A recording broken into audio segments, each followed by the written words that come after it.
Shalom Bapak Ibu Saudara yang terkasih di dalam Tuhan. Selamat datang, selamat beribadah di GKT Hosana. Mari kita menyiapkan diri kita untuk menghadap Allah. Kita berdoa supaya ibadah kita berkenan bagi Dia, nama Dia dipermuliakan, dan Tuhan memberkati saudara.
Visi misi GKT Hosana.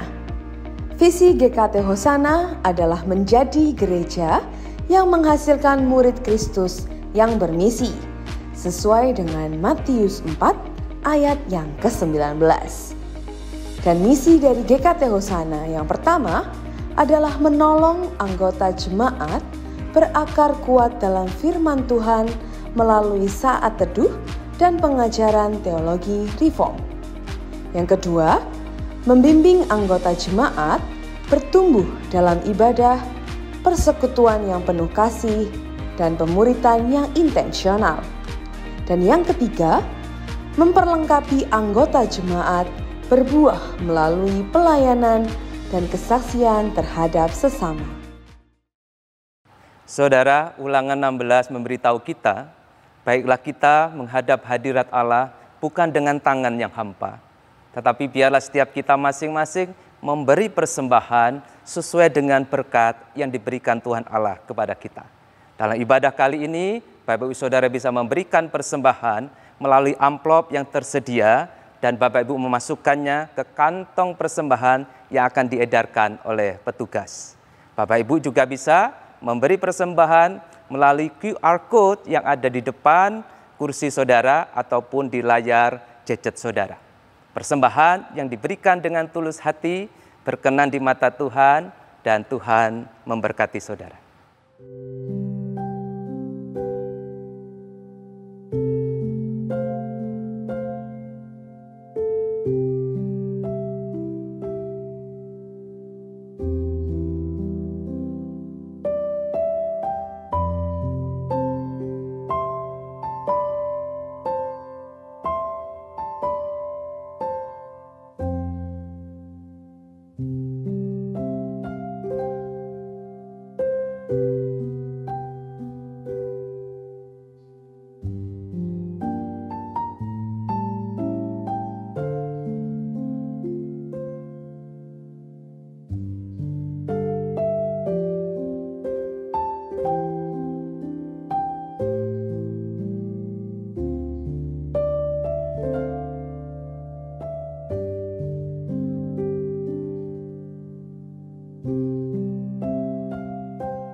Kita telah memasuki bulan Maret, bulan yang akan mengajak kita bersama untuk belajar menjadi murid Kristus yang sejati. Sebagai seorang murid, tentu saja kita perlu meneladani Kristus sebagai sang kebenaran yang telah terlebih dahulu memberikan teladannya bagi kita, dengan cara hidup dalam firman-Nya dan taat pada perintahnya. Sebagaimana Kristus juga menyatakan hal demikian di dalam Yohanes 14 ayat 21. Barang siapa memegang perintahku dan melakukannya, dialah yang mengasihi aku. Dan barang siapa mengasihi aku, ia akan dikasihi oleh Bapa-Ku. Dan aku pun akan mengasihi dia dan akan menyatakan diriku kepadanya. Biarlah sepanjang bulan ini, kita mengarahkan hati kita kepada Kristus dengan saling bergandeng tangan untuk bersama menghidupi kebenaran firman-Nya, sehingga kita pun dapat menjadi Injil yang terbuka dan murid yang serupa dengan Kristus.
Penuh kasih Tuhan, panjang sabar, murah hati, nama-Mu besar, kebaikan-Mu selalu nyanyikan.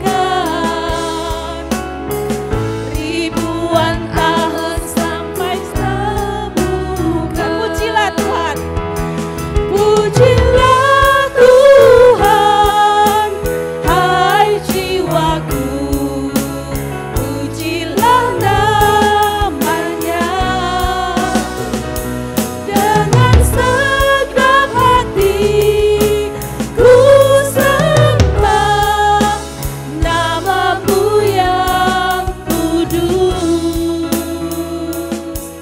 Saat kekuatanku mulai lemah, aku tiba di batas waktu, tetap jiwaku terus memuji-Mu. Ribuan tahun sampai semuka,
16 ayat yang ke-11 dan ayat yang ke-12 berkata begini.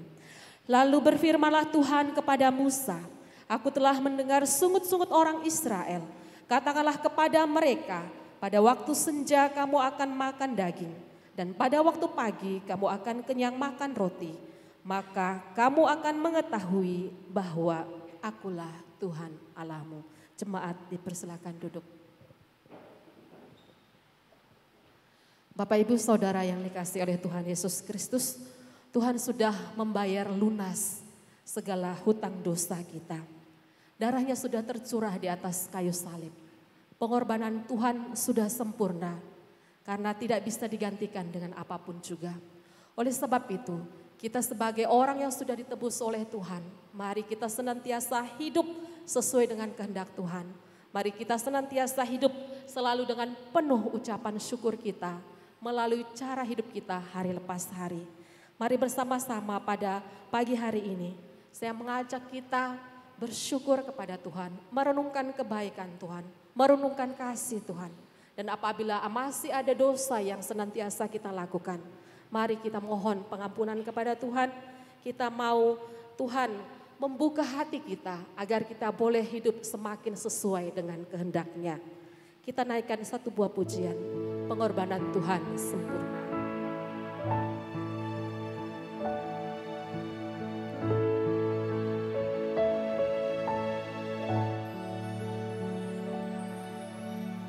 Ku hidup oleh anugerah-Mu, yang terbaik ku terima dari-Mu. Rancangan-Mu indah bagiku, sebab ku hidup selalu di dalam-Mu. Tiada pernah ku meragukan bukti kasih dan karya salib-Mu. Kau telah mati gantikan hidupku, sebab itu ku selalu bersyukur. Kasih-Mu memulihkan hidupku.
Tuhan, pujian ini mengingatkan bahwa Tuhan Engkau sudah menebus kami dari segala kutuk dosa kami, dari segala perbuatan-perbuatan kami yang lampau.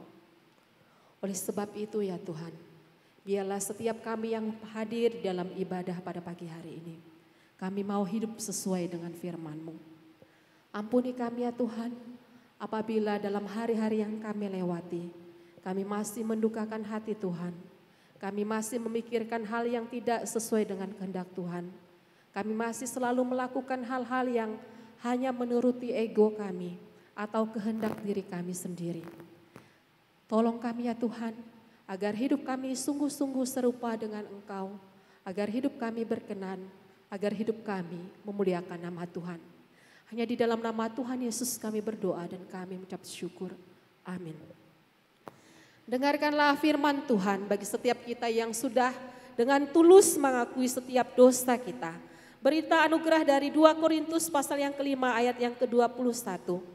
Dia yang tidak mengenal dosa telah dibuatnya menjadi dosa karena kita, supaya dalam Dia kita dibenarkan oleh Allah. Dan dengarkanlah petunjuk hidup baru dari Filipi 4 ayatnya yang ke-6 sampai dengan ayat yang ke-7 berkata demikian. Janganlah hendaknya kamu khawatir tentang apapun juga, tetapi nyatakanlah dalam segala hal keinginanmu kepada Allah dalam doa dan permohonan dengan ucapan syukur.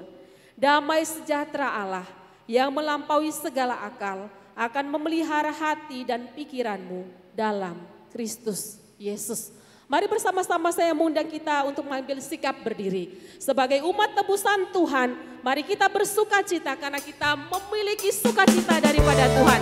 Sukacita yang tidak bisa hilang karena permasalahan dunia, karena Tuhan yang sudah memberikan kepada kita.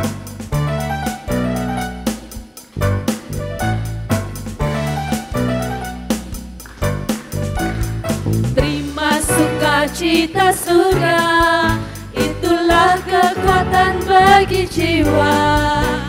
Ku dapat rasakan kasih-Nya di tengah badai yang bergelora. Terima sukacita surga, itulah kekuatan bagi jiwa. Ku dapat saksikan kuasa-Nya, taklukkan badai yang bergelora. Haleluya,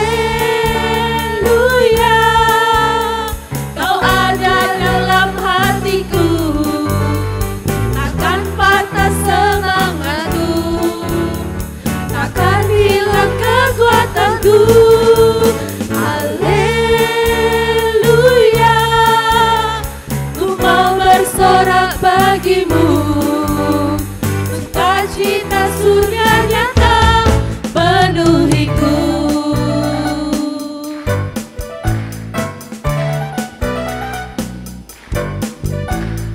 Terima sukacita surga, itulah kekuatan bagi jiwa. Dapat rasakan kasih-Nya di tengah badai yang bergelora. Terima sukacita surga, itulah kekuatan bagi jiwa. Ku dapat saksikan kuasa-Nya, taklukkan badai yang bergelora.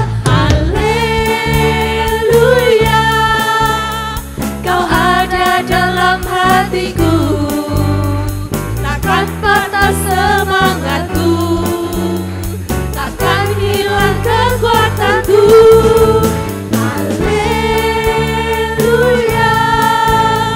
ku mau bersorak bagimu, sukacita surga nyata penuhiku. Katakan bersama haleluya.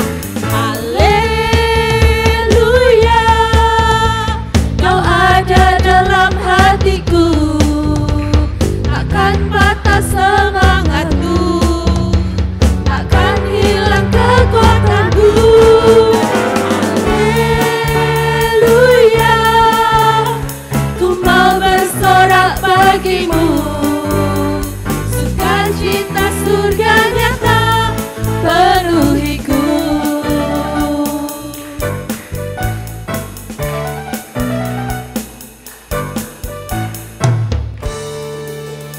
Mari jemaat yang dikasihi oleh Tuhan Yesus Kristus, kita punya iman yang sama bersama dengan orang percaya di sepanjang abad, di segala tempat. Kita ikrarkan pengakuan iman kita seturut dengan pengakuan iman rasuli.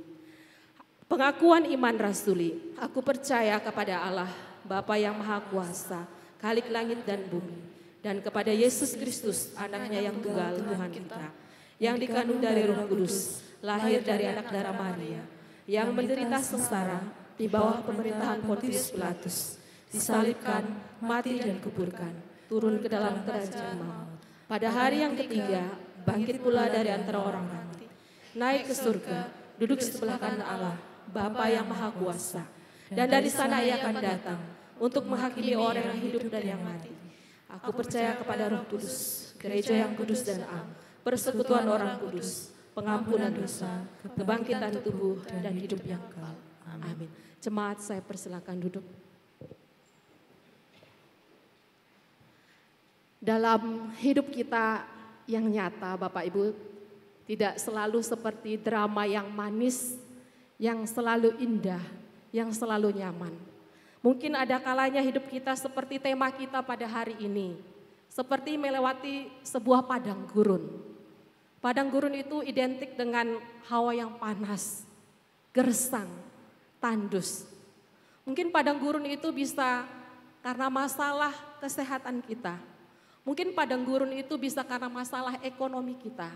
Ada banyak masalah lagi yang tidak disebutkan satu persatu.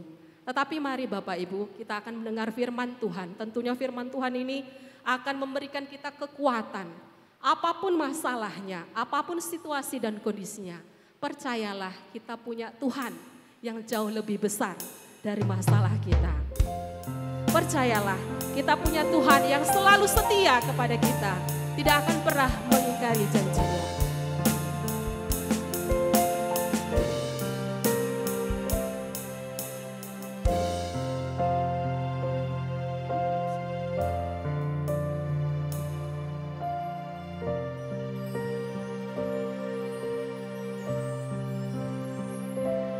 Ku hidup karena percaya, Kau yang berjanji setia. Pengharapanku selalu ada di dalam-Mu. Mari kita katakan, ku tidak akan menyerah. Ku tidak akan menyerah.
menggenapi, imanku bersepakat, percaya kuasanya.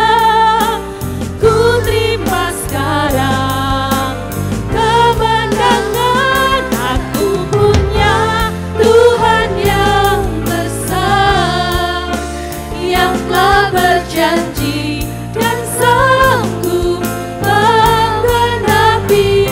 Imanku bersepakat, percaya kuasanya. Ku terima sekarang kemenangan darimu. Firman Tuhan akan disampaikan oleh Pendeta Liok Meling, saya persilakan.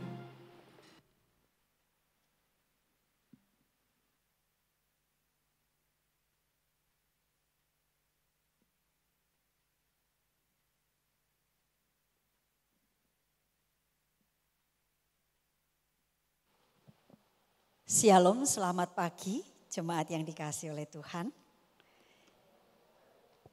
Sungguh bersyukur hari ini Tuhan memberikan kita kesempatan untuk beribadah. Mari sebelum kita merenungkan firman Tuhan, saya mengajak kita untuk bersama-sama merendahkan hati di hadapan Tuhan. Kita berdoa memohon pimpinan Tuhan. Mari kita berdoa. Kami sungguh bersyukur punya Allah yang besar. Allah yang mengasihi kami dan memilih untuk menyelamatkan kami.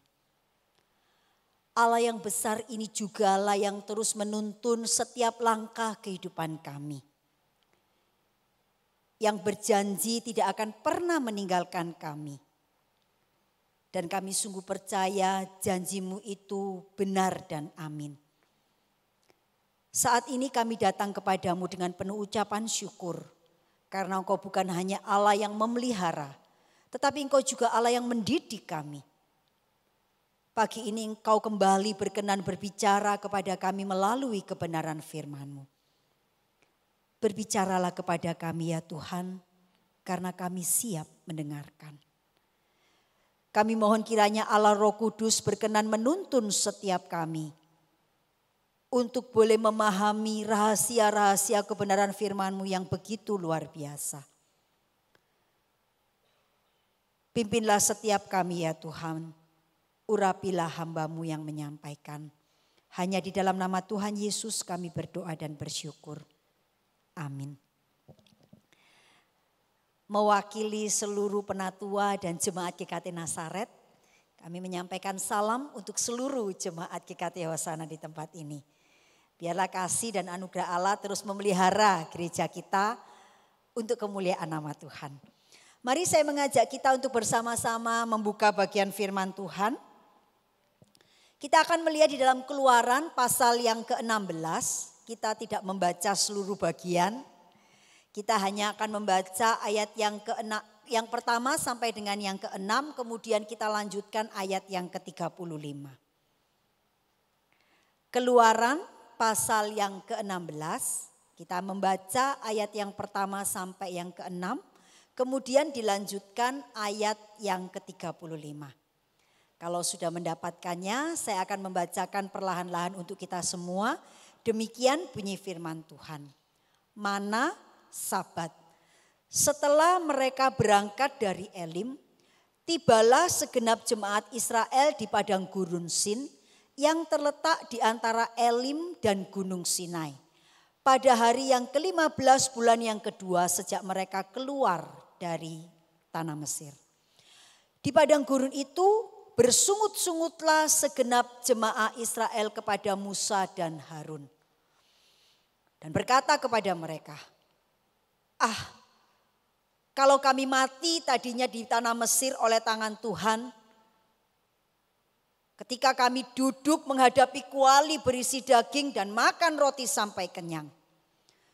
Sebab kamu membawa kami keluar ke padang gurun ini untuk membunuh seluruh jemaat ini dengan kelaparan.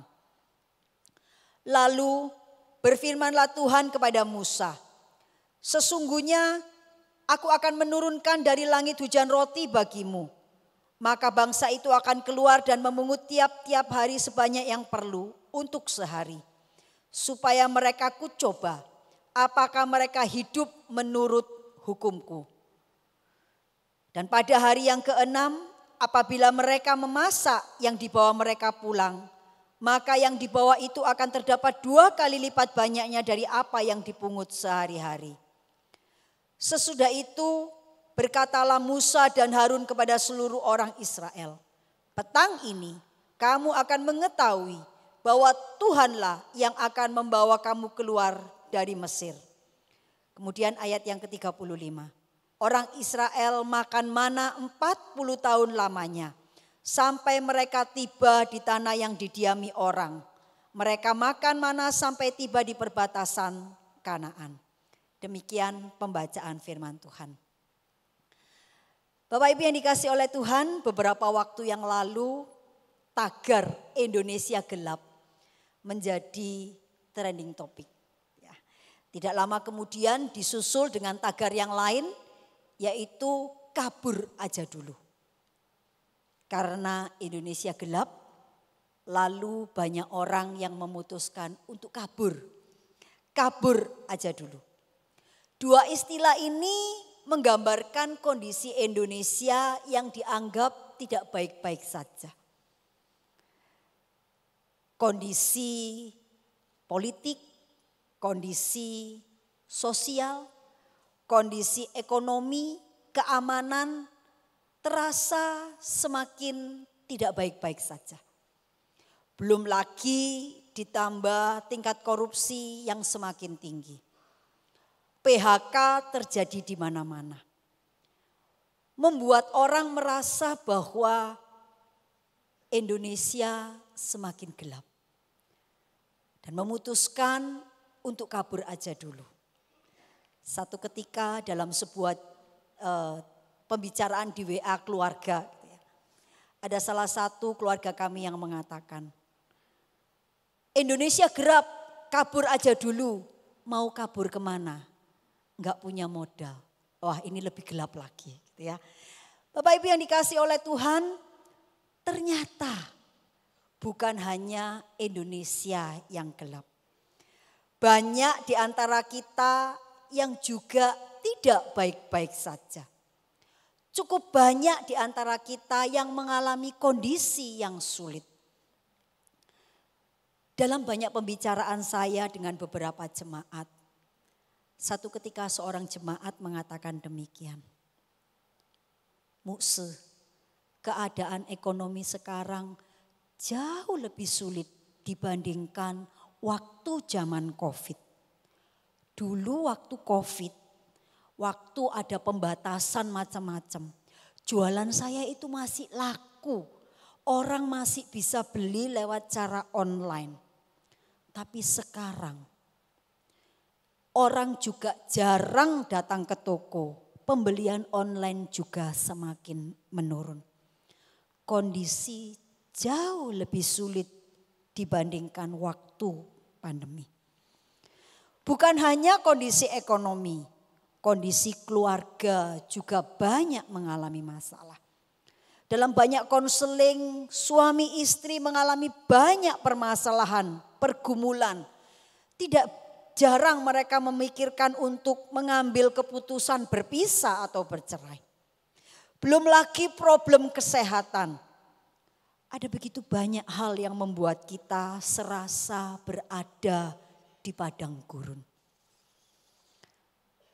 Apa yang terpikirkan oleh Bapak Ibu kalau mendengar kata padang gurun? Pertama, mungkin yang terlintas dalam pikiran kita adalah suasana yang panas terik. Padang gurun bukan hanya panas terik. Padang gurun adalah tempat yang sangat sulit dan berbahaya. Kalau siang cuacanya sangat panas. Kalau malam cuacanya sangat dingin, suhunya sangat ekstrim. Di padang gurun bahaya itu bisa muncul di mana-mana. Entah itu bahaya penyamun, entah itu bahaya binatang buas, perampok dan penjahat sewaktu-waktu bisa muncul. Padang gurun tempat yang penuh dengan kekhawatiran karena tidak selalu ada air, tidak selalu ada makanan. Padang gurun menggambarkan satu situasi yang sulit. Demikian juga dengan hidup kita yang seperti di padang gurun. Kadang-kadang kita menghadapi situasi yang kita tidak tahu bagaimana jalan keluarnya. Rupanya situasi ini juga pernah dialami oleh bangsa Israel ketika mereka melakukan perjalanan dari tanah Mesir menuju ke tanah Kanaan.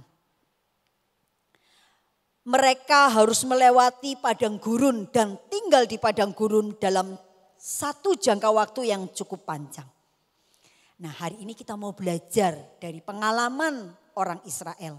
Supaya kita tidak meniru perilaku orang Israel yang buruk. Yang ketika menghadapi keadaan yang sulit, mereka selalu mengisinya dengan bersungut-sungut. Kita mau belajar dari bagian ini bagaimana seharusnya sebagai orang Kristen kita ini bersikap ketika menghadapi keadaan yang sulit. Sikap percaya seperti apa yang harusnya kita miliki ketika kita sedang menjalani padang gurun kehidupan. Sikap percaya seperti apa yang harus kita miliki ketika kita sedang menghadapi padang gurun kehidupan. Sikap pertama yang harus kita miliki adalah mempercayai Allah yang memelihara dengan caranya. Mempercayai Allah yang memelihara dengan caranya. Bapak Ibu yang dikasihi oleh Tuhan, kalau kita membaca di dalam Keluaran pasal 16 ini, kita membaca tentang sebuah peristiwa di mana bangsa Israel ini bersungut-sungut kepada Musa karena di padang gurun Sin mereka tidak mendapatkan makanan. Rupanya bersungut-sungut itu sudah menjadi kebiasaan ya. Sudah menjadi perilaku yang dilakukan berulang-ulang oleh orang-orang Israel. Bersungut-sungut pada pasal yang ke-16 ini adalah bersungut-sungut untuk yang ketiga kalinya.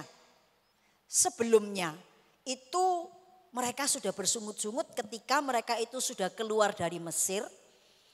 Dalam perjalanan mereka itu dikejar oleh tentara Israel. Di depannya ada Laut Taberau. Mereka langsung bersungut-sungut dan marah kepada Musa. Mereka mengatakan, kamu itu membawa kami keluar dari Mesir. Cuman mau membunuh kami di padang gurun. Buat apa kami keluar dari Mesir kalau ternyata harus mati? Tetapi kemudian Tuhan melakukan perkara yang besar. Tuhan meluputkan mereka dari tentara Mesir dan mereka bisa menyeberang Laut Taberau. Kemudian kedua ketika mereka sampai di mana? Di Mara ya. Di Mara ini mereka enggak dapat air. Air yang mau diminum itu rasanya pahit. Mereka kembali bersungut-sungut menyalahkan Musa. Dan kemudian Allah membuat mujizat sehingga air itu bisa diminum. Dan kemudian ketika sampai di padang gurun Sin, mereka kembali bersungut-sungut.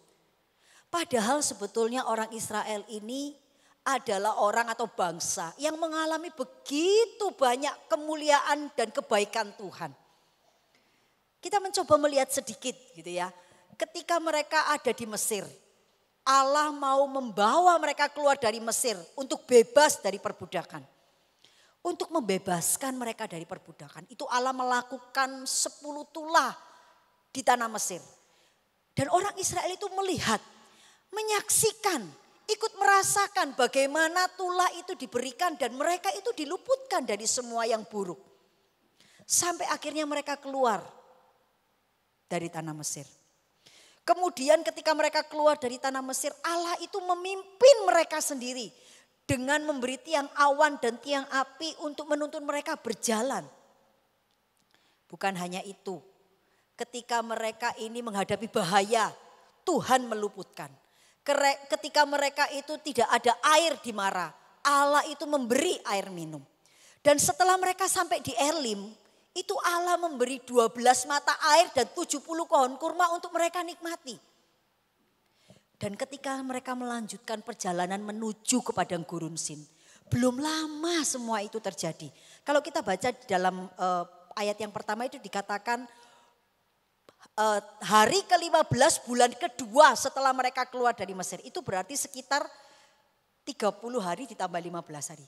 Baru 45 hari, belum 2 bulan. Mereka itu merasakan bagaimana perkara-perkara besar itu Allah lakukan dalam hidup mereka.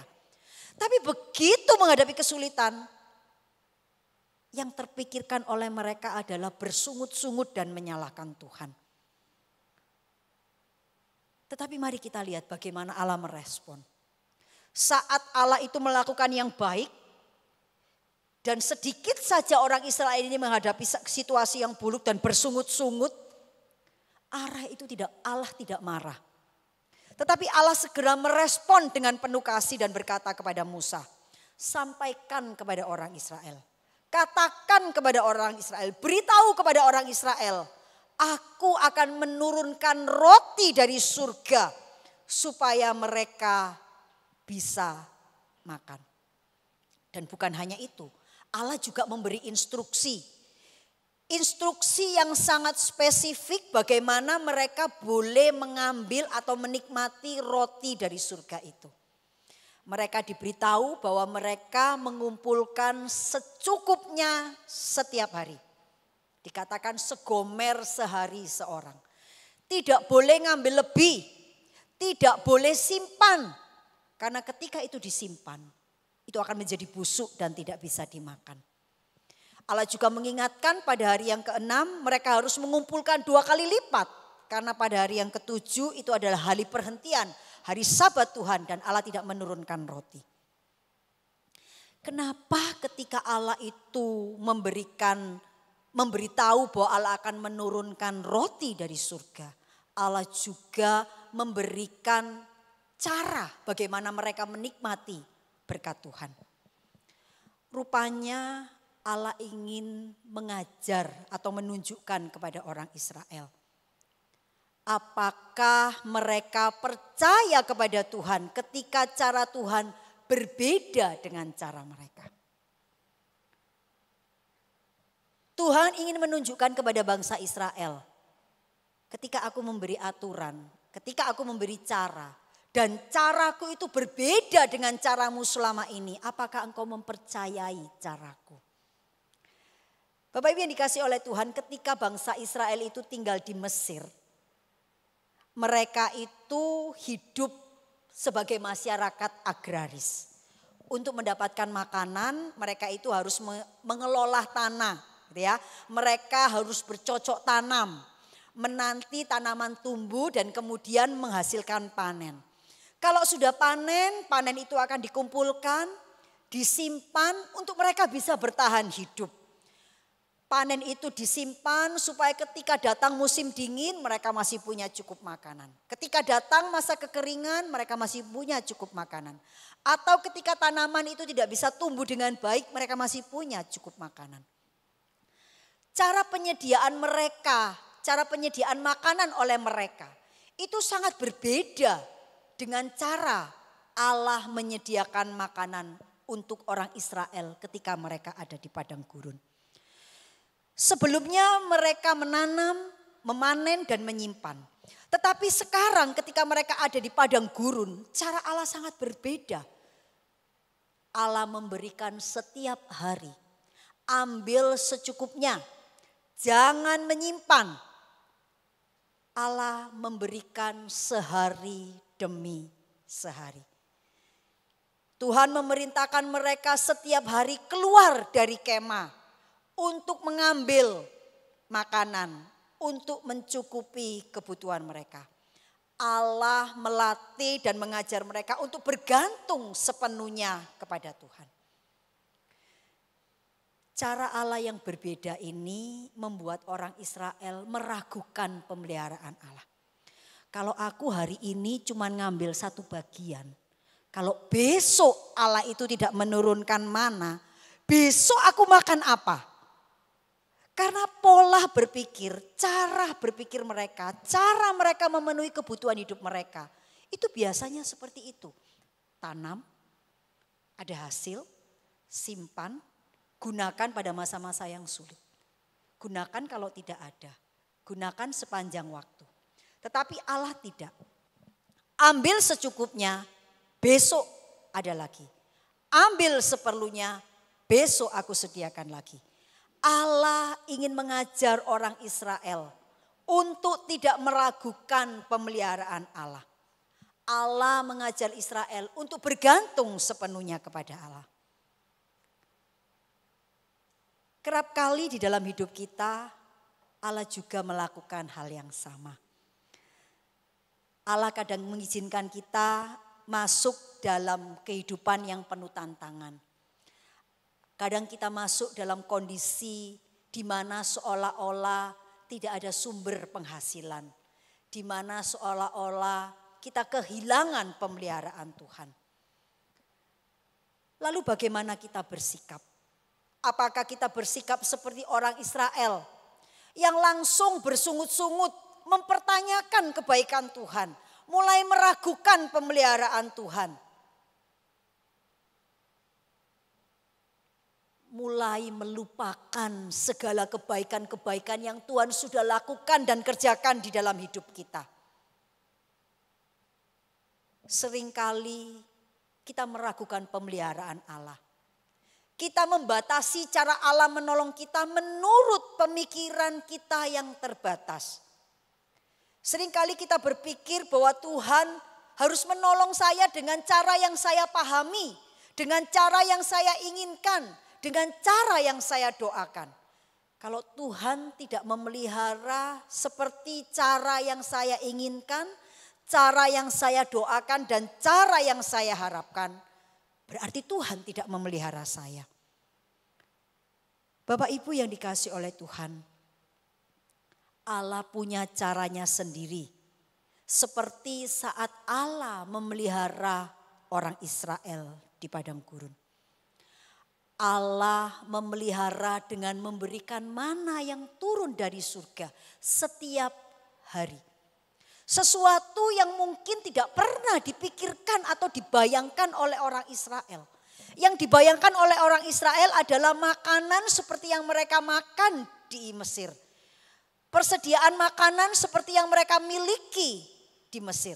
Tetapi ketika di padang gurun semuanya itu tidak ada. Mereka berpikir bahwa pemeliharaan Allah juga tidak ada. Tetapi Allah memelihara dengan caranya. Dengan memberi mana kepada orang Israel. Beriman atau mempercayai Allah itu berarti mempercayai Allah sepenuhnya. Bahwa Allah akan bertindak memelihara kita menurut hikmat, kehendaknya, dan caranya. Bukan menurut cara kita, pikiran kita, atau kehendak kita yang sangat-sangat terbatas. Allah sanggup menggunakan apa saja. Allah sanggup menggunakan siapa saja untuk menolong dan memelihara kita. Seperti sepenggal pujian berikut ini, ya. Kau selalu punya cara untuk menolongku. Kau selalu punya jalan keajaibanmu. Kau dahsyat dalam segala perbuatanmu. Dan ku tenang di dalam caramu. Sepenggal bait ini sangat sederhana. Kau selalu punya cara untuk menolongku. Kau selalu punya jalan keajaibanmu. Kau dahsyat di dalam segala pekerjaanmu. Dan ketika kita itu mempercayai Allah itu bisa menolong kita dengan cara apa saja. Bahwa Allah itu selalu punya jalan untuk menolong kita.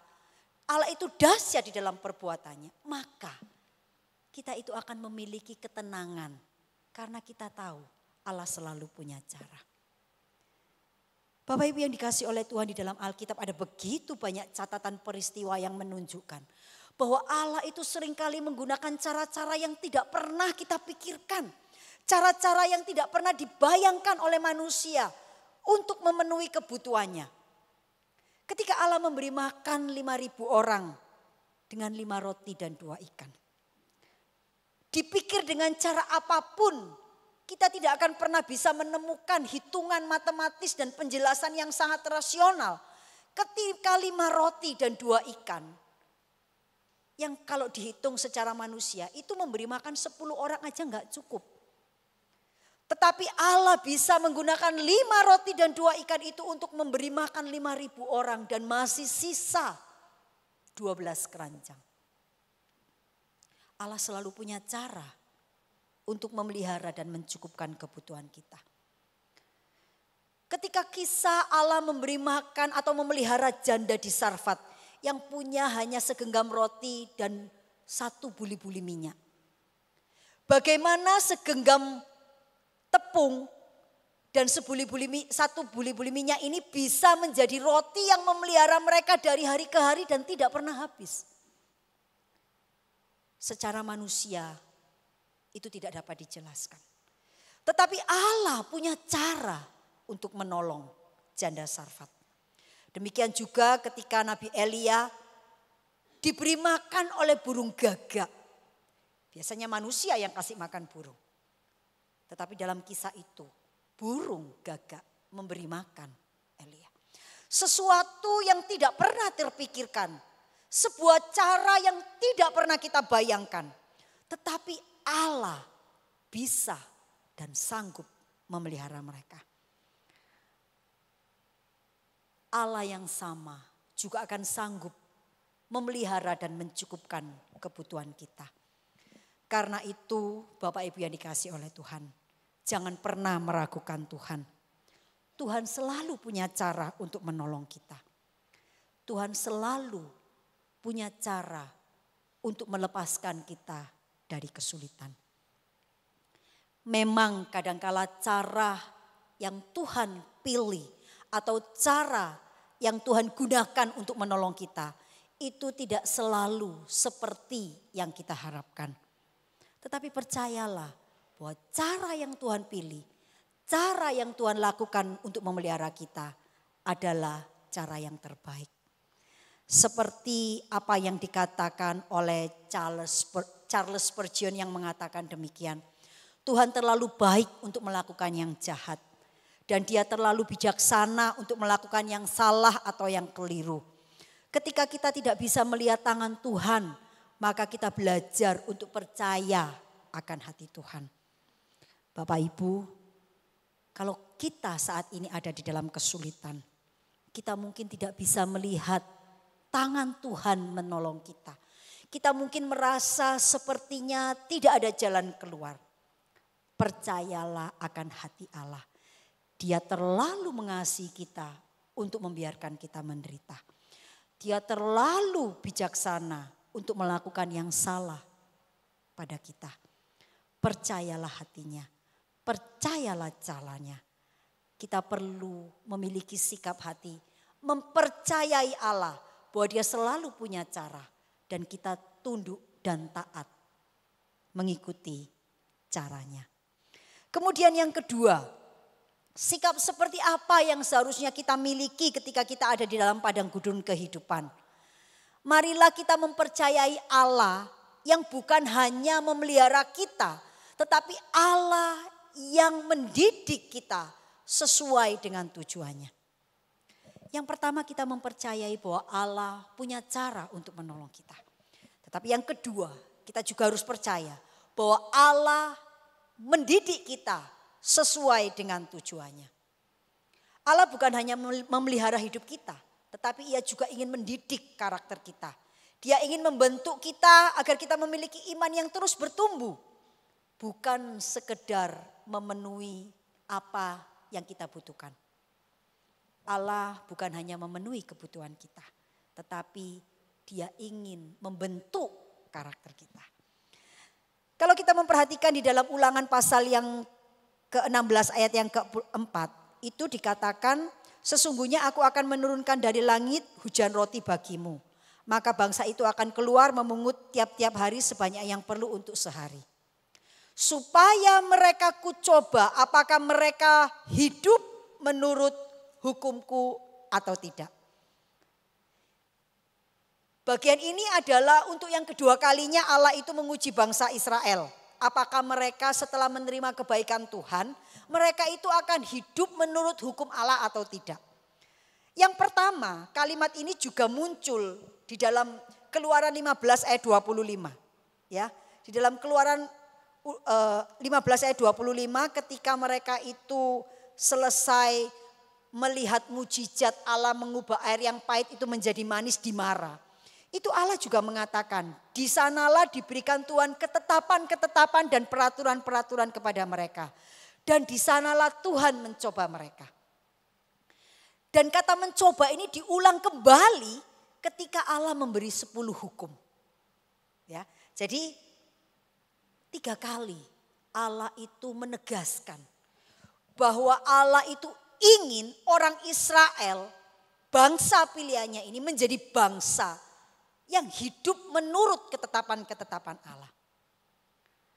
Hal ini menunjukkan kepada kita sekalian bahwa selain Allah itu memelihara kita dengan caranya, Allah itu juga sangat peduli untuk mendidik kita agar kita ini menjadi bangsa atau menjadi umat yang takut akan Tuhan.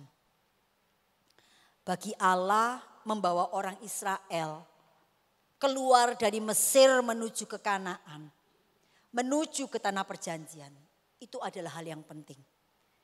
Allah ingin menunjukkan bahwa aku ini Allah yang berjanji yang akan menepati. Aku berjanji membawa engkau keluar dari Mesir menuju ke Kanaan. Bagi Allah itu penting. Tetapi mengajar dan mendidik orang Israel menjadi umat yang mengasihi Allah, yang mempercayai Allah dan mentaati Allah, itu jauh lebih penting dan utama bagi Allah. Jadi ketika Allah itu membawa orang Israel keluar dari Mesir menuju ke Kanaan, bukan semata-mata untuk membawa mereka sampai ke Kanaan. Membawa mereka sampai ke Kanaan itu bagi Allah sangat mudah. Melindungi mereka keluar dari Mesir menuju ke Kanaan, sampai di Kanaan, masuk ke Kanaan. Itu bagi Allah sangat mudah. Tetapi mengapa Allah membiarkan bangsa Israel ini putar-putar di padang gurun selama 40 tahun? Kalau kita memperhatikan geografisnya ya.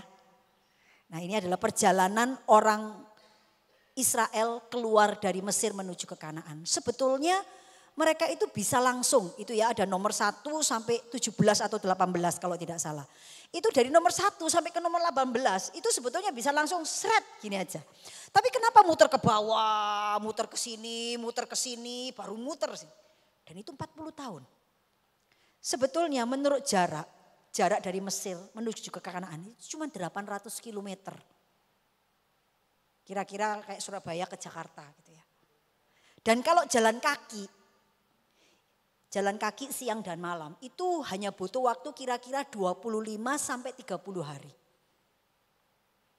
Tapi ya mungkin orang Israel nggak jalan setiap hari gitu ya, nggak siang malam, mungkin siang mereka jalan, malam mereka istirahat, mungkin begitu ya. Katakanlah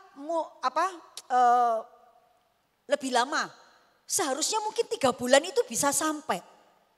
Tapi kenapa Allah itu membawa mereka berputar-putar di padang gurun selama 40 tahun. Baru kemudian Allah itu membawa mereka masuk ke tanah Kanaan. Allah melakukan ini bukan karena tanpa tujuan. Allah punya maksud dan Allah punya tujuan yang jelas. Allah ingin mengajar, mendidik dan menguji bangsa Israel agar mereka menjadi umat yang taat dan mengasihi Allah. Selama ratusan tahun mereka ini ada di Mesir. Mereka ini hidup sebagai budak. Mentalnya itu mental budak. Dan sebelum Allah itu membawa mereka masuk ke tanah perjanjian, Allah ingin mereka itu punya sikap dan perilaku sebagai pemenang. Mereka diajar untuk menjadi orang yang hanya bersandar kepada Allah. Mereka diajar untuk menjadi orang yang takut akan Tuhan. Dan itu membutuhkan proses. Dan Allah melakukan proses itu selama 40 tahun untuk orang Israel. Saat Allah memberikan mana di padang gurun selama 40 tahun, Allah juga memberikan aturan. Ya, seperti yang saya sampaikan di awal. Allah memberi aturan ini tujuannya adalah untuk mendidik bangsa Israel. Agar mereka mentaati instruksi-instruksi yang Allah berikan. Allah memberikan petunjuk yang sangat jelas. Besok akan datang, akan turun hujan roti dari surga. Ambil secukupnya untuk sehari. 1 orang 1 gomer. Jangan mengambil lebih. Karena yang tersisa itu akan berbau busuk dan tidak bisa dimakan. Pada hari yang ke-6, ambillah 2 bagian. Karena pada hari yang ke-7, itu adalah hari Sabat Tuhan. Hari perhentian, Allah tidak menurunkan mana. Instruksinya sangat jelas. Ketika Allah memberikan ini, memberikan instruksi ini, Allah ingin orang Israel taat. Selain itu, Allah ingin orang Israel belajar. Tetapi kenyataannya ada juga yang tidak taat. Karena ada yang pernah mengambil lebih sehingga kemudian esoknya tidak bisa dimakan dan berbau busuk. Atau ada juga yang pada hari ke-6 tidak mengambil 2 bagian. Dan keesokan harinya tidak ada mana turun dan mereka tidak punya makanan. Mengapa Allah itu menyuruh mereka mengambil hanya 1 bagian yang cukup untuk dimakan hari itu? Allah sedang mengajar orang Israel untuk mempercayai kasih dan kedaulatan Allah.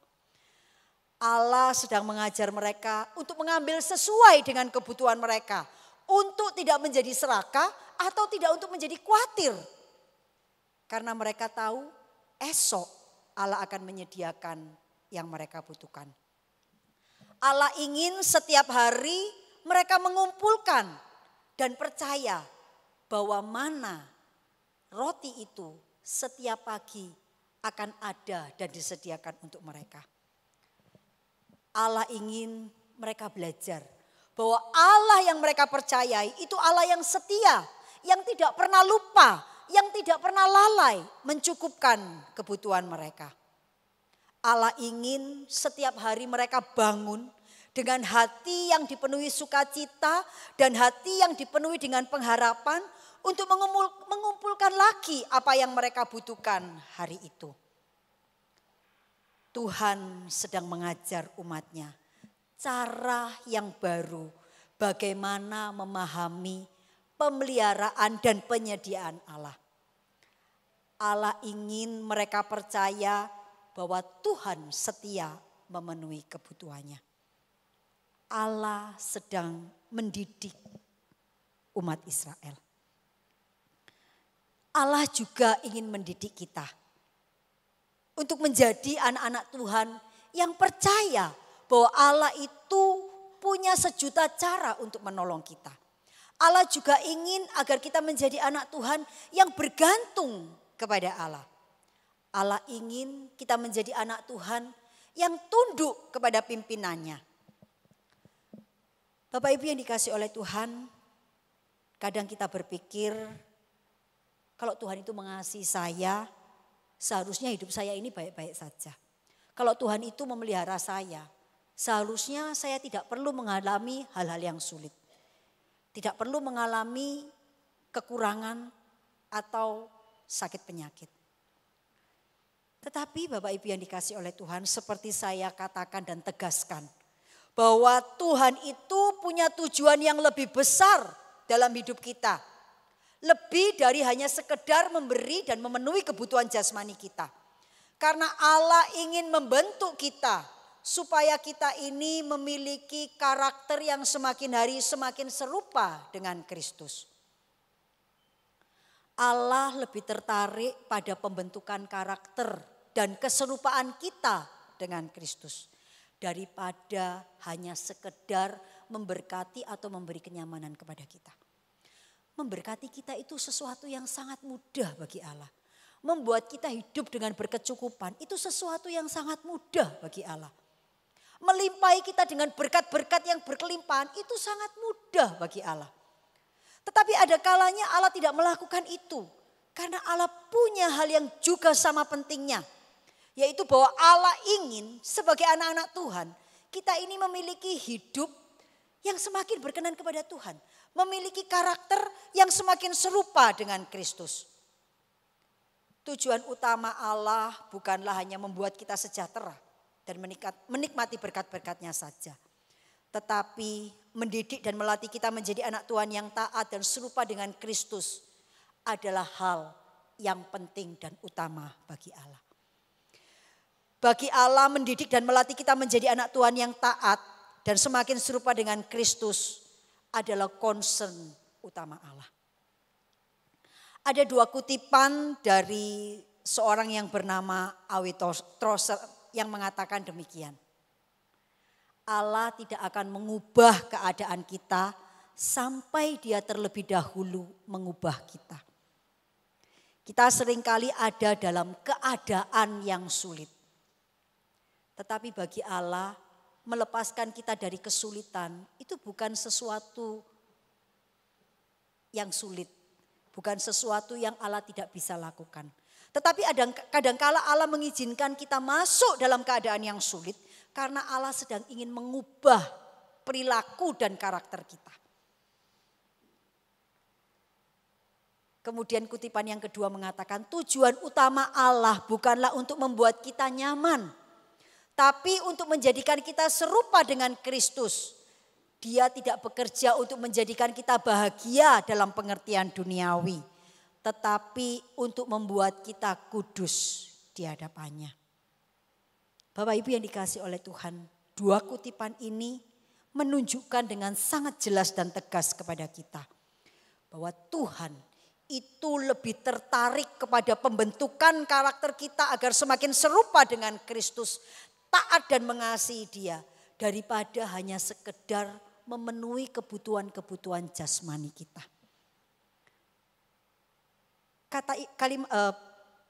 Hal ini juga ditegaskan ketika di dalam satu bagian Yesus berkata, carilah dahulu kerajaan Allah dan kebenarannya. Maka semuanya akan ditambahkan kepadamu. Ketika kita ini hidup sesuai dengan kehendaknya. Ketika kita ini tunduk dan taat kepada Allah. Maka segala sesuatu yang baik akan Allah berikan kepada kita dengan caranya. Karena itu Bapak Ibu yang dikasihi oleh Tuhan. Kalau hari ini kita sedang berada di padang gurun kehidupan. Kalau kita sedang ada di dalam kesulitan yang besar. Atau kita seolah-olah merasa tidak terpelihara karena sulitnya kehidupan. Jangan takut. Tuhan yang sama yang dulu memelihara orang Israel di padang gurun selama 40 tahun. Memberi mana dan burung puyuh. Melepaskan mereka dari berbagai macam kesulitan dan bahaya. Tuhan yang sama ini jugalah yang saat ini menjaga, memelihara, mencukupkan kebutuhan kita. Allah yang pada masa itu punya berbagai macam cara untuk memelihara Israel. Allah yang sama yang saat ini juga memiliki berbagai macam cara untuk memelihara kita. Percayalah pada caranya. Percayalah bahwa setiap tantangan adalah bagian dari Allah mendidik kita untuk kita menjadi semakin serupa dengan gambarnya. Marilah kita belajar menyerahkan hidup kita sepenuhnya dalam iman kepada Allah. Iman yang mempercayai bahwa Allah sanggup menolong dan memelihara kita. Iman yang mempercayai bahwa Allah mengajar dan mendidik kita sesuai dengan kehendaknya. Ketika kita ada di dalam masa yang sulit, percayalah Allah punya cara untuk menolong kita. Ketika kita ada dalam keadaan yang sulit, mungkin Allah sedang mengajar dan mendidik kita untuk menjadi hidup lebih berkenan kepadanya. Satu ketika seorang teman saya yang suaminya sudah meninggal dunia, punya 5 anak yang membutuhkan banyak biaya. Salah satu anaknya sedang membutuhkan biaya untuk kuliah. Dia telepon saya dengan marah-marah, dengan emosi, dengan kalimat yang keras. Dia mengumpat keluarga suaminya yang tidak mau tahu dan tidak peduli dengan kebutuhan hidupnya. Ya, jadi suaminya sudah meninggal, dia hidup sebagai ibu tunggal dengan 5 orang anak yang membutuhkan begitu banyak biaya. Dan keluarga suaminya ini tidak mau tahu gitu ya. Lalu dia mengatakan keluarga suaminya ini cukup mampu, cukup kaya begitu ya. Lalu dengan begitu marah, dengan begitu emosi dia menceritakan bagaimana dia itu meminta tolong supaya anaknya dibantu biaya pendidikannya. Keluarganya tidak mau. Adik laki-laki dari suaminya itu tidak mau. Kemudian saya menyemangati gitu ya. Saya menenangkan dan saya berkata, jangan bersandar pada manusia. Sandarlah kepada Tuhan. Mintalah kepada Tuhan untuk menolong. Lalu dengan begitu yakin dia berkata, kayak apa Tuhan itu menolong aku? Keluarga suamiku yang cukup aja gak mau nolong aku. Pakai cara apa Tuhan itu mau menolong aku? Orang yang seharusnya nolong aku aja gak nolong aku. Dia katakan begitu. Lalu dia balik bertanya kepada saya. Menurut kamu, ya apa cara Tuhan nolong aku? Menurut kamu, ya apa cara Tuhan itu memenuhi kebutuhan keluargaku? Menurut kamu, ya apa caranya Tuhan itu membantu aku bisa menguliahkan anakku? Saya juga tidak bisa memberi jawaban. Saya juga mengatakan, aku juga enggak tahu ya apa caranya. Tapi aku percaya Tuhan itu tidak akan membiarkan kamu dan menelantarkan kamu. Saya hanya bisa menyampaikan kata-kata penghiburan yang mungkin sudah sangat klise dan sering dia dengar. Lalu setelahnya dengan masih marah dan menggebu-gebu, saya menawarkan mendoakan. Dan kemudian pembicaraan itu berakhir. Beberapa hari yang lalu dia telepon saya lagi. Wah, saya mikir ini ngamuk-ngamuk apa lagi gitu ya. Ternyata tidak. Aku mau cerita sama kamu. Aku mau sharing sama kamu. Wah, sharing apa? Betul katamu itu. Tuhan itu selalu punya cara untuk menolong aku. Anakku ada yang mau muliakan. Siapa? Aku juga enggak kenal. Ya, aku juga enggak tahu orang ini siapa. Enggak punya hubungan apa-apa dengan aku. Cuma ketemu anakku tanya kenapa kamu enggak kuliah dan sebagainya dan sebagainya. Tahu-tahu ngomong, kamu mau kuliah lagi? Mau? Ya wes kuliah. Cari kampus. Nanti biayanya berapa? Kabarono. Ini tenanan ta? Jangan-jangan cuman PHP. Betul enggak ya? Tapi dia coba cari tempat kuliah dan sebagainya. Kemudian menghubungi. Biayanya sekian juta. Per semester sekian juta. Uang masuknya sekian juta. Dan tanpa banyak tanya. Orang ini langsung mentransfer sejumlah biaya pendidikan untuk anaknya. Dan anaknya bisa kuliah. Secara manusia. Itu terasa tidak mungkin. Dari mana tiba-tiba ada orang yang tidak kenal.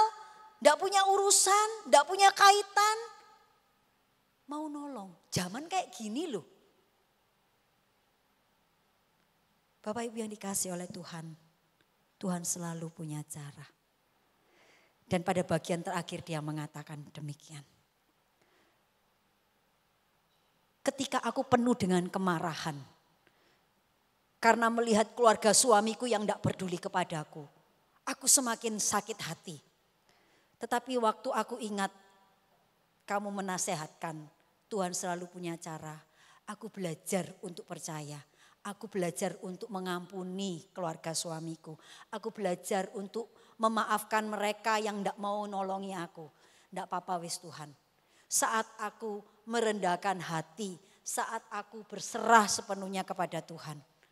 Tuhan membuka jalan. Bapak Ibu yang dikasih oleh Tuhan. Tuhan bukan hanya memenuhi apa yang dia butuhkan. Tetapi Tuhan juga sedang melatih dan mengajar dia. Untuk menjadi pribadi yang bergantung kepada Tuhan. Bapak Ibu yang dikasih oleh Tuhan, saya tidak tahu apa yang sedang Bapak Ibu alami. Pergumulan apa yang sedang menimpa Bapak Ibu. Kesulitan apa yang saat ini menjadi duri di dalam daging? Padang gurun apa yang sedang Bapak Ibu alami? Tetapi janji Tuhan tetap sama. Percayalah, Tuhan punya cara untuk menolong kita. Bahkan cara-cara yang tidak pernah kita pikirkan.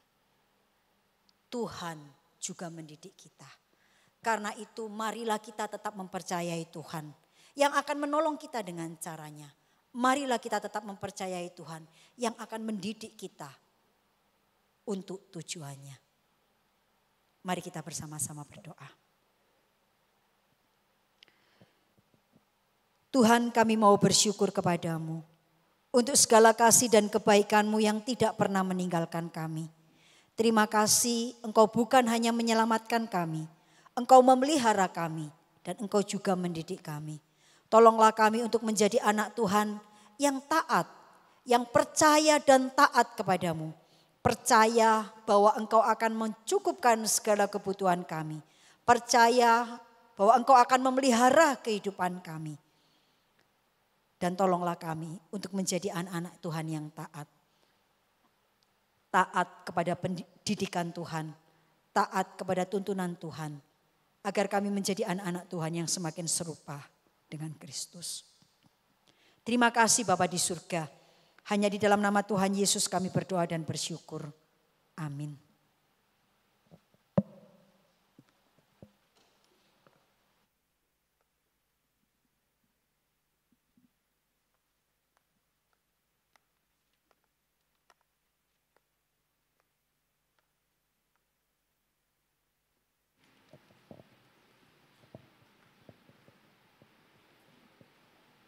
Jemaat yang dikasih Tuhan, mari bersama-sama kita sudah mendengarkan firman Tuhan. Kita punya komitmen bahwa kita mau sungguh-sungguh percaya bahwa Tuhan selalu ada untuk memberkati kita, menyertai kita.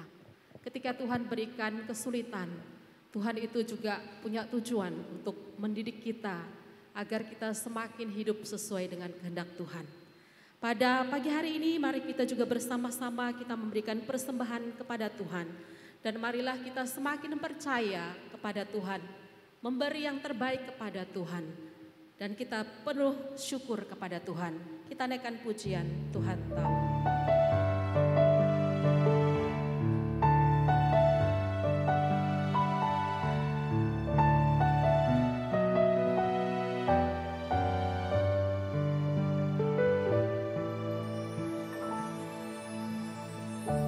Perhatikanlah bunga bakung di ladang, Tuhan hiasi tanpa bekerja.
bersama-sama kita mau kepada Tuhan. Saat kau perlu Tuhan tahu, saat kau minta Tuhan pasti mendengarkan.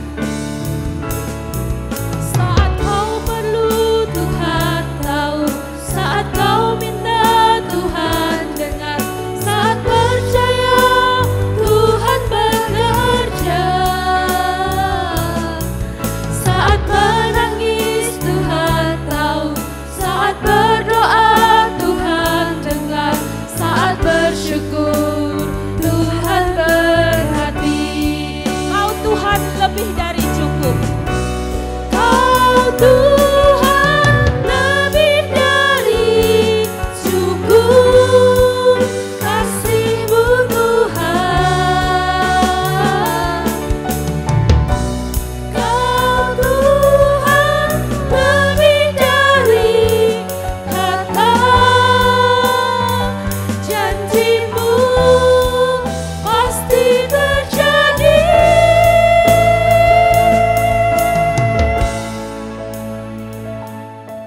Saat kau perlu Tuhan tahu, saat kau minta Tuhan dengar, saat percaya Tuhan bekerja, saat menangis Tuhan tahu, saat berdoa Tuhan dengar, saat bersyukur Tuhan berhati. Sekali lagi, saat kau perlu Tuhan tahu. Saat kau perlu Tuhan tahu, saat kau minta Tuhan dengar, saat percaya Tuhan bekerja, saat menangis Tuhan tahu, saat berdoa Tuhan dengar, saat bersyukur Tuhan berhati. Saat bersyukur Tuhan berkati.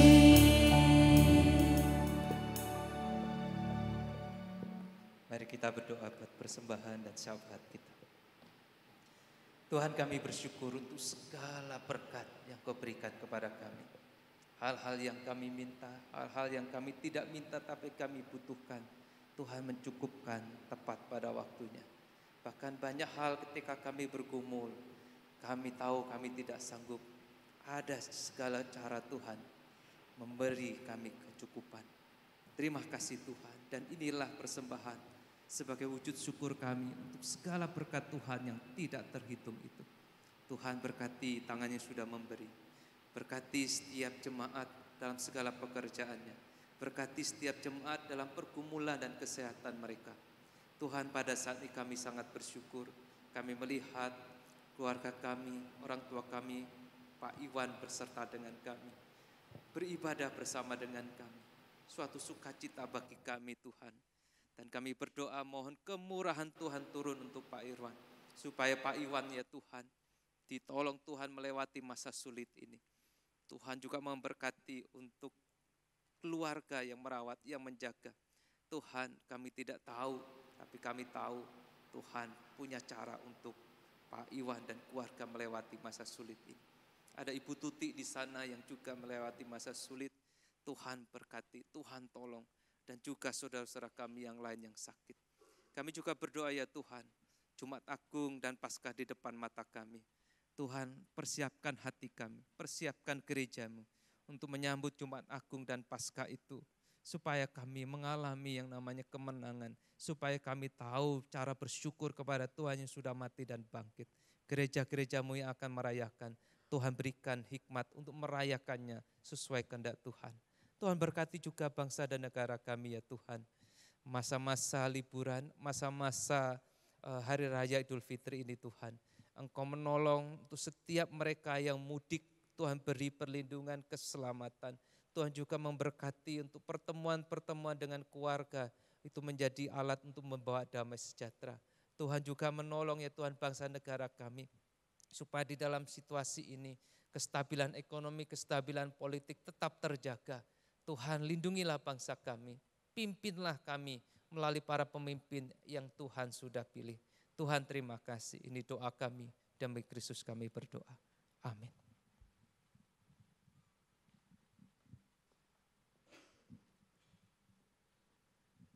Kita akan bersama-sama melihat warta video, saya persilakan.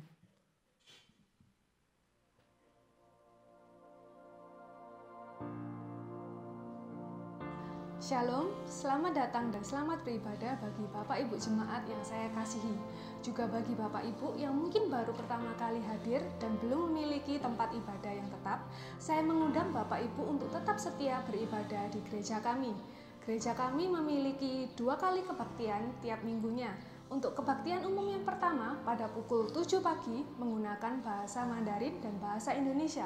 Untuk kebaktian umum yang kedua menggunakan bahasa Indonesia saja. Saya mewakili segenap jemaat dan penatua GKT Hosana ingin mengucapkan terima kasih kepada Pendeta Liok Meling yang telah menyampaikan firman Tuhan pada hari ini. Tuhan Yesus memberkati. Minggu depan adalah minggu pertama di bulan April, mengingatkan kepada Bapak Ibu Jemaat sekalian untuk mempersiapkan persembahan persepuluhan dengan hati yang penuh syukur. Hai Teens, jangan lupa ya, minggu depan tanggal 6 Maret kita akan kembali beribadah bersama dengan tema Motivasiku dalam Pelayanan yang akan dibawakan oleh Pendeta Yunus Sutandio. See you! Menginfokan kepada Bapak Ibu Jemaat sekalian bahwa minggu ini semua kegiatan komisi dan persekutuan doa malam ditiadakan berkenaan dengan libur Hari Raya Idul Fitri. Sekian warta yang dapat saya sampaikan pada hari ini. Terima kasih atas perhatian Bapak Ibu. Tuhan Yesus memberkati.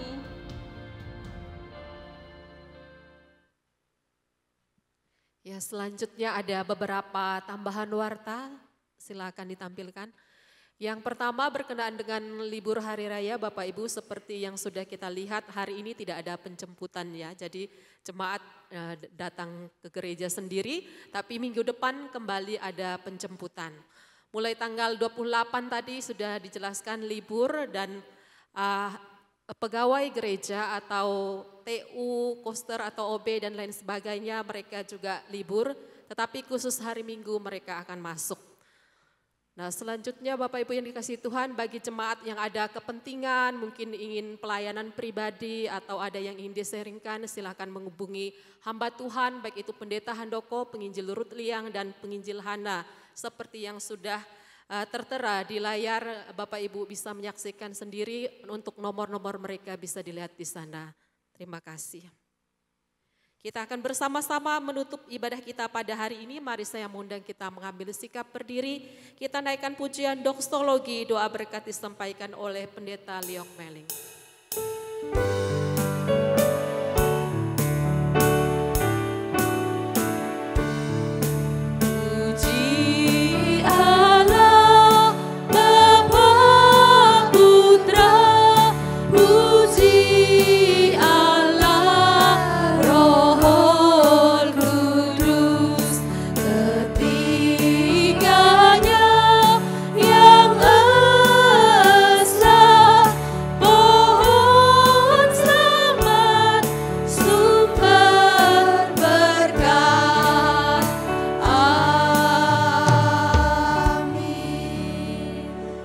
Yang dikasihi oleh Tuhan, arahkanlah hatimu kepada Tuhan.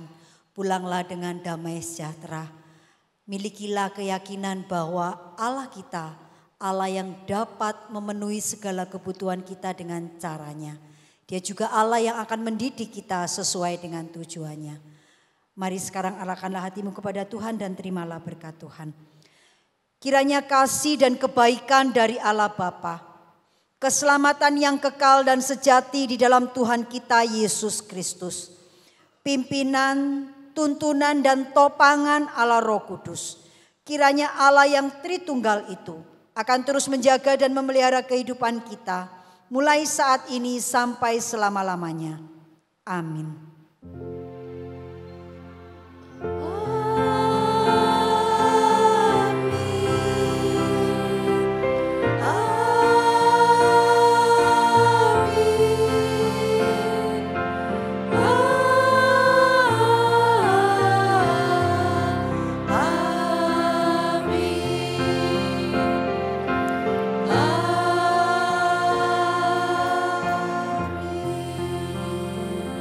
Jemaat dipersilakan duduk, silakan mengambil saat teduh. Tuhan Yesus memberkati.